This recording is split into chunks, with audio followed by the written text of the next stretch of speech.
I met him in '72. I was Miss Tennessee Universe at the time, and my girlfriend was Miss Rhode Island. She had just moved to Memphis. At 75 years old, Linda Thompson is finally telling the truth about her life with Elvis Presley, and it's not what the tabloids told you. For years, she stayed quiet, refusing to spill secrets. But now, the woman who once lived at Graceland is ready to speak. What was Elvis really like behind closed doors? Was he as kind and romantic as people say, or was the truth more complicated? Stick around. We're diving into the real story, straight from the woman who knew him best. The lady who walked in Graceland.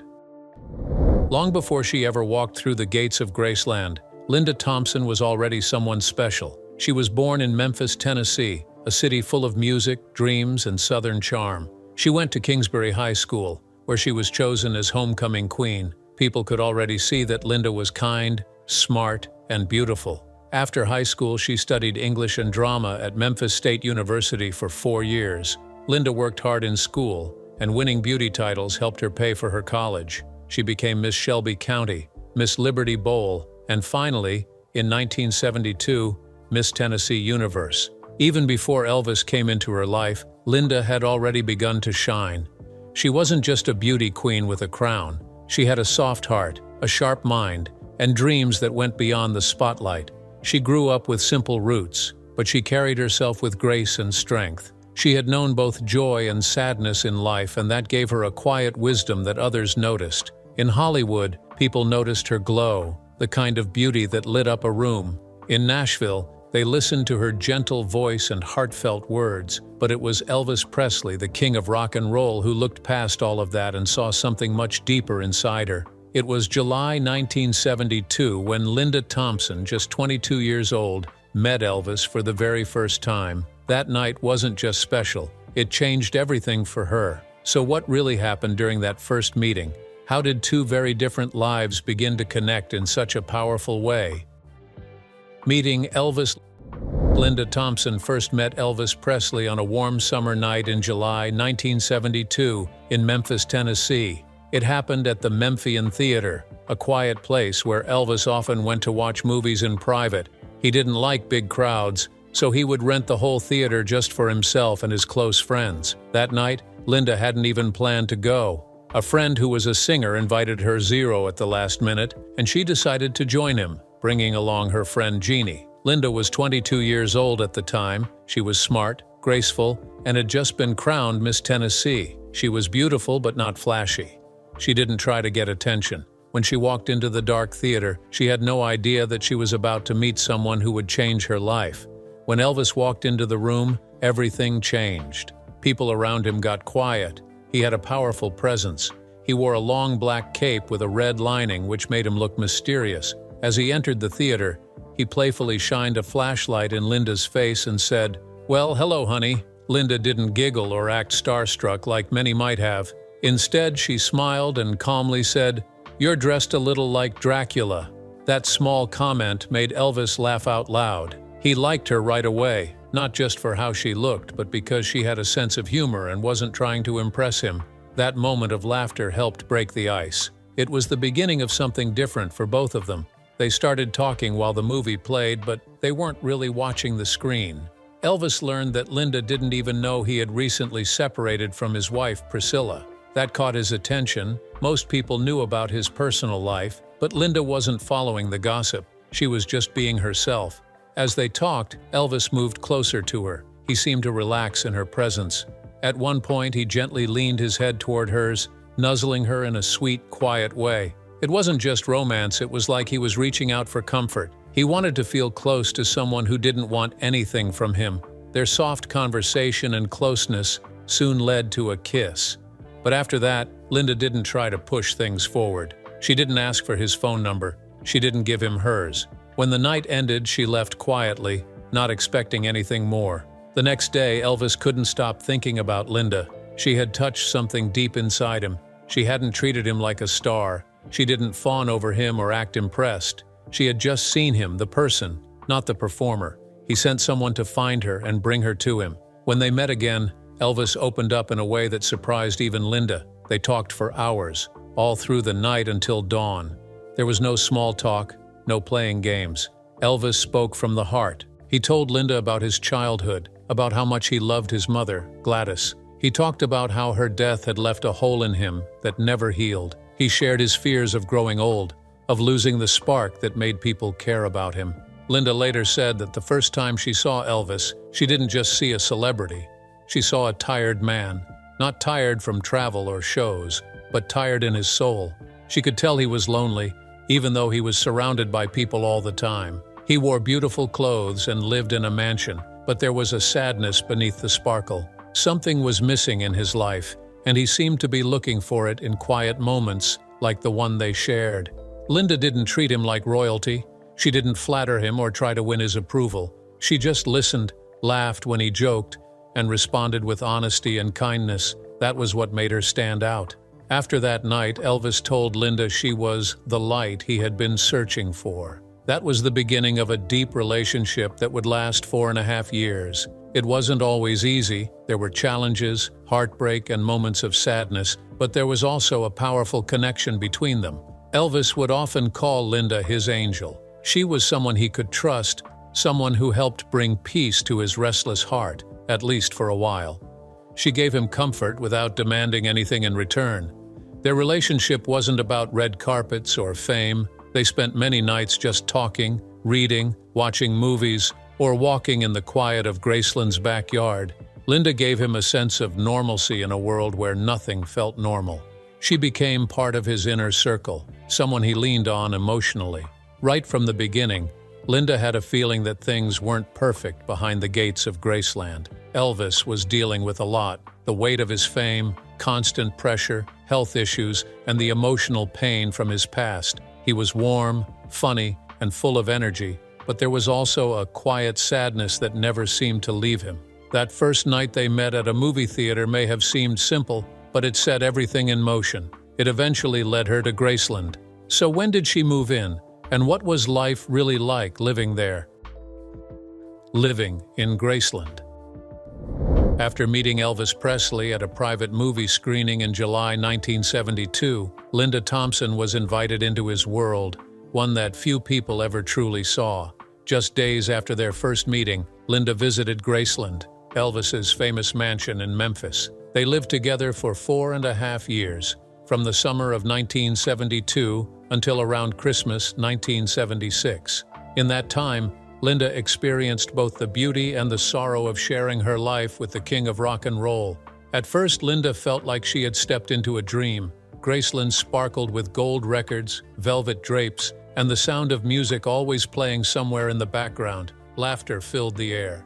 Friends came and went, and there were midnight movie screenings, impromptu singing sessions, and the hum of excitement that came from living with a superstar. To the outside world, it may have looked like a fairy tale, a mansion filled with riches, admiration, and endless fun. But Linda soon discovered that Graceland wasn't just a home. It was a fortress, built to protect Elvis from the world, and sometimes it felt more like a prison. She wasn't just Elvis's girlfriend, she became his confidant, his emotional anchor, his caretaker, and at times, even his nurse. Elvis and Linda lived a life that didn't follow the usual rules. They stayed up all night and slept through the day. He would rent out the Memphian Theater after midnight just to watch movies with Linda and his friends in private. Sometimes they'd laugh and sing and dance barefoot in the living room. Other nights were quiet and thoughtful, just the two of them watching old films or talking until sunrise. Linda had never experienced anything like it. Elvis let her in, sharing his private world, including things he showed only to those he truly trusted. He used soft, playful baby talk with her, showing a vulnerable, sweet side few ever saw. He even trusted her opinion on how Graceland should look, and she helped with decorating rooms. Some of her touches are still part of the mansion's style today, but not every day at Graceland was joyful. Along with the fun came a deep sadness that seemed to follow Elvis everywhere.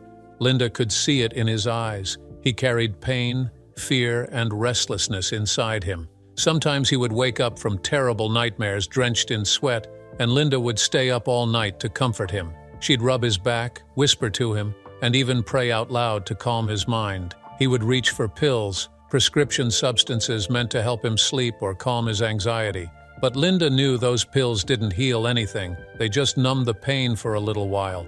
she never judged him for it. She didn't give him lectures. Instead, she held his hand, sat beside him, and stayed through every difficult moment. In one rare interview, Linda said, "Sometimes she'll stay up all night just to make sure he was okay." Loving Elvis wasn't easy. Linda loved him not as the world saw him, the king in a jumpsuit under a spotlight, but as a man who was lost, someone who was still trying to find peace. She didn't care about fame or glory. She cared about the soul behind it all. She once said she was there to love him, not to fix him, not to leave him. She saw what most others couldn't or wouldn't see. She watched as he became more dependent on medication. The public didn't truly understand how serious it was until long after he was gone. But Linda saw it up close, every day. She carried that burden quietly, always hoping that love might be enough to help him through it. By the end of 1976, Linda began to feel the weight of everything she had carried. She wanted something more stable, something more normal. She had dreamed of having a family, children, a quieter life where love didn't have to battle pain every day. Though she still loved Elvis deeply, she realized that she couldn't save him. She couldn't heal the parts of him that he kept hidden, no matter how much she cared. So, near Christmas, 1976, Linda left Graceland. She didn't leave with anger or resentment. She left with a heavy heart and a quiet kind of sorrow. She had done everything she could, and more than most people ever would. Linda's time at Graceland wasn't just about being the girlfriend of a famous man. It was about loving someone fully, through the highs and lows. She stayed when things were hard, when the nights were long, and when the world outside had no idea what was really going on behind those gates. Why Linda Thompson left Elvis Presley. For years, many people wondered why Linda Thompson, Elvis Presley's longtime girlfriend, walked away from Graceland. Rumors spread. Some said she left him to chase fame. Others believed she left for another man. She was young, beautiful, and had once been Miss Tennessee. To many, it seemed like she stepped out of Elvis's world to step into the spotlight for herself. But the truth was far more tender and far more painful. Linda never rushed to correct the gossip. She didn't go to the media with her side of the story. She chose silence, not because she had anything to hide, but because she believed in protecting the truth of what they shared. She didn't want to turn their love into a headline. She didn't want to reduce his memory to a scandal. She respected him too much to speak when the world wanted noise. Linda Thompson didn't leave Elvis Presley because she stopped loving him. She left because she was afraid of watching the man she loved slowly die and knowing there was nothing more she could do to stop it. In a soft voice years later, she said she didn't want to be a widow at 27. By 1976, Elvis was no longer the energetic man she had first fallen in love with. Though he was still kind and full of charm, his health was failing. He would drift off mid-conversation, go silent for hours, or even collapse unexpectedly. Linda lived in constant worry, often staying awake just to listen for his footsteps, checking to see if he was still breathing. The pills meant to help him were slowly taking him away. He was slipping, piece by piece. Linda begged him to slow down and take care of himself, and though he promised her he would, the promises faded just like his strength. She believed him, but deep down she knew he couldn't keep those promises, not because he didn't care, but because he was too lost in his own struggles. At the same time, Linda had dreams of her own. She wanted a steady life, a family, children, and peace, things she realized she couldn't have with Elvis. His world was unpredictable, his health getting worse, and the life she wanted just didn't fit inside Graceland. Their goodbye wasn't dramatic. There were no fights or harsh words. Linda simply packed her things, kissed Elvis gently on the forehead, and told him she'll be there whenever he needs her. She had tried to signal that she needed space, even playing him a song about letting go. Elvis understood, and he quietly encouraged her to return to Memphis. By then, he had started seeing other women too, which made it easier for her to walk away, even though it still hurt deeply. There was no villain in their story, just two people deeply in love, torn apart by time, addiction, and impossible circumstances. Linda never used their story for fame. She stayed silent, loyal, and kind. She saw the man behind the legend and loved him until the end. The phone call that haunted Linda Thompson.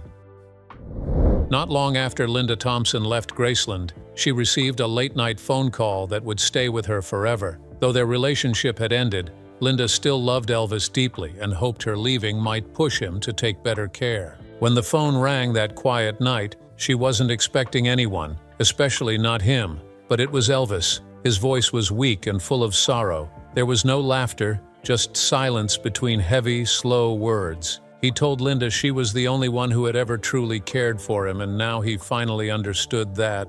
Broke. She had tried so hard to support him through his pain, addiction, and loneliness. She had left, hoping he would find his own strength. Now, hearing his voice, it felt like he had already given up. Linda gently urged him to get help. She told him it wasn't too late, that he could still turn things around. Elvis said he'd try, but deep down, she heard something final in his voice, as if he had already made peace with a fate he hadn't spoken out loud. They hung up, and Linda sat in silence, hoping that wasn't the last time they'd speak. Weeks later, another call came, this time from 9-year-old Lisa Marie Presley. She called to tell him that her daddy had died. Linda was overwhelmed by grief. That phone call confirmed what her heart had feared. Elvis never stopped needing her. He had just stopped believing he could be saved. Though Linda moved on with her life, that final conversation haunted her. His tired voice, his quiet words, and the heartbreak behind them became a memory she could never forget. It was the goodbye she never wanted, and the one she'll always carry with her. Why Linda chose not to speak about Elvis for so long. Long after her relationship with Elvis Presley ended, Linda Thompson remained one of the few people close to him who didn't speak publicly about their private life. She didn't write a book right away. She didn't go on talk shows. She didn't share their secrets, even though she had every opportunity and every reason to do so. In fact, for decades, Linda kept most of what she experienced with Elvis to herself. While others told stories, some true, some twisted, Linda stayed silent. And her silence wasn't cold or distant. It was purposeful, respectful, and full of love. To Linda, Elvis Presley wasn't just the king. He wasn't just a famous man on stage in a sparkling jumpsuit. He was a human being, a man with fears, weaknesses, and quiet moments that the public never saw.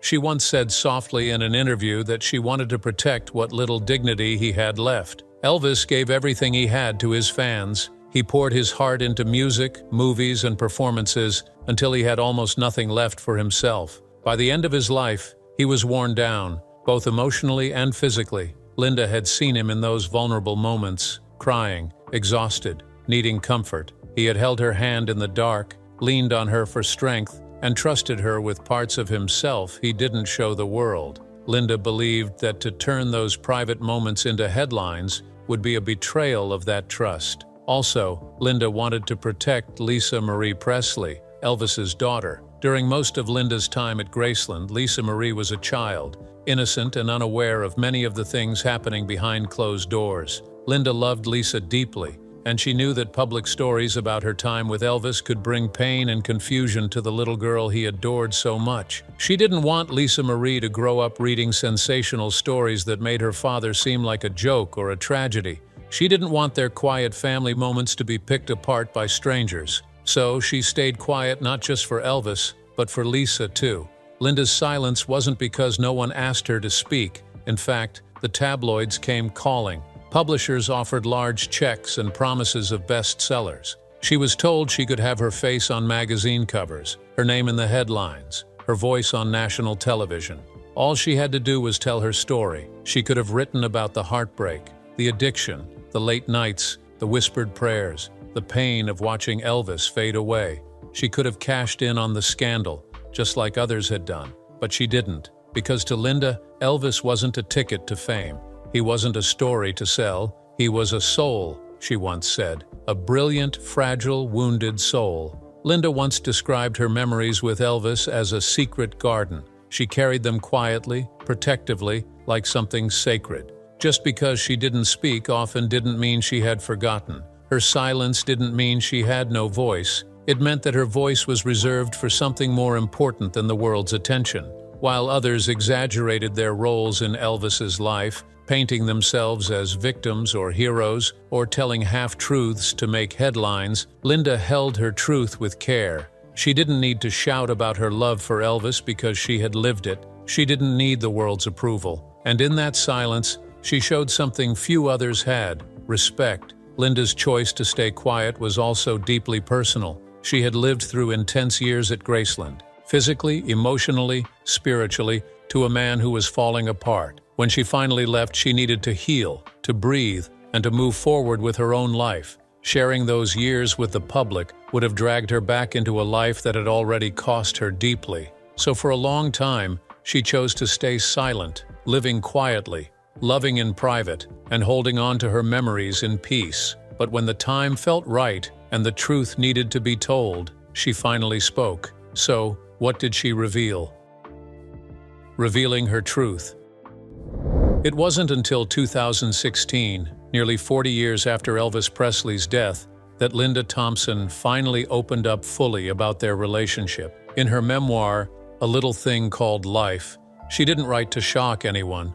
She didn't point fingers. She didn't feed the gossip mills. Her goal was simple: to honor the man she loved. He was human, and that's what made him divine, she wrote. She also acknowledged that she saw both the light and the dark, and she loved him through it. Her words weren't loud or sensational. They didn't grab attention with scandals, but they left an impact, a gentle wave of understanding and compassion. Linda reminded the world that behind every icon is a person, fragile, brilliant, and deeply human.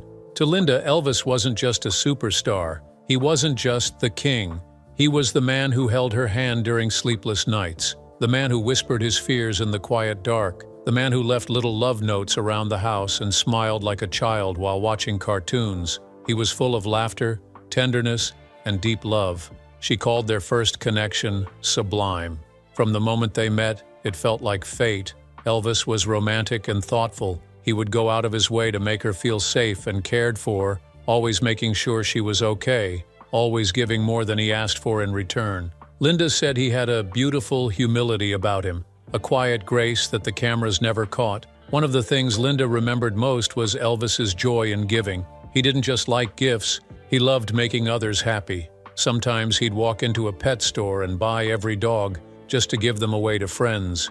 He gave with his whole heart, whether it was money, time, or simple kindness. She saw in him a childlike spirit, full of wonder and playfulness. He loved to laugh, and they shared a goofy, honest sense of humor that bonded them even during hard times. Their inside jokes, their silly moments, those are what stayed with her the longest. Linda also witnessed Elvis as a father, and it left a deep impression on her. His love for Lisa Marie was fierce and tender. He was affectionate, fun, and protective. He lit up around her, and Linda could see how much his daughter meant to him.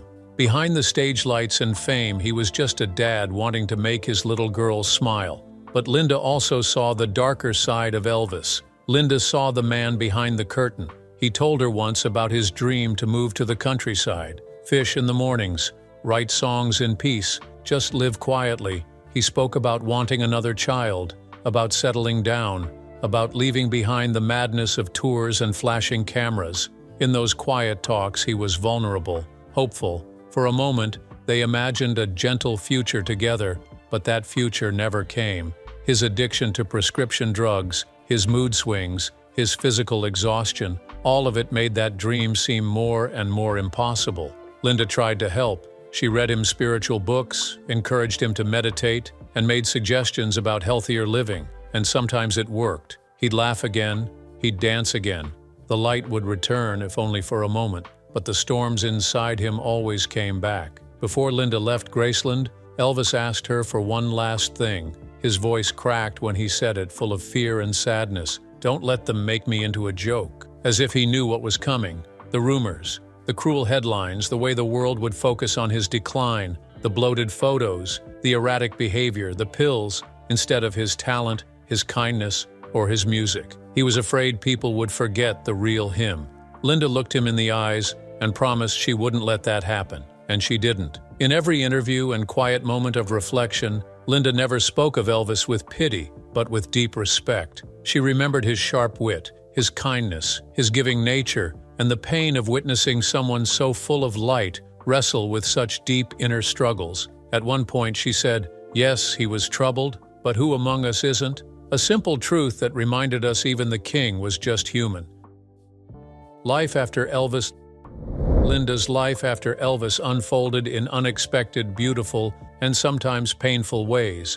In 1981, she married Olympic gold medalist Bruce Jenner, who later transitioned and is now known as Caitlyn Jenner. Together they had two sons, Brandon and Brody Jenner, both of whom would later step into the spotlight in their own right. Linda devoted herself to raising her boys with love and purpose. Despite the challenges that came with public life and a changing relationship, she remained a steady presence in their lives. Her marriage to Caitlyn ended in divorce in the 1980s, but their shared devotion to their children remained. Years later, in 1991, Linda married again, this time to David Foster, a celebrated music producer and composer. Their world was full of music, creativity, and red carpet glamour. Linda herself became a respected Emmy-winning songwriter, contributing to some of the most well-known songs of the 90s. One of her proudest moments was co-writing "I Have Nothing," sung by Whitney Houston in The Bodyguard. The song became a worldwide hit, and Linda's talent as a lyricist was fully recognized. But like her first marriage, this one too came to an end. In 2005, Linda and David divorced. Still, through the joys and heartbreaks, Linda carried herself with a sense of inner calm and quiet dignity. Today, she is a mother, a grandmother, a writer, and a woman who has walked through many seasons of life with both grace and strength. While her time with Elvis Presley shaped her in powerful ways, it did not define her entirely. After Elvis, Linda continued living, loving, and learning. And though her life changed, the lessons and love she carried from Graceland never truly left her. If you enjoyed this video, like and subscribe, and also click the next video shown on your screen.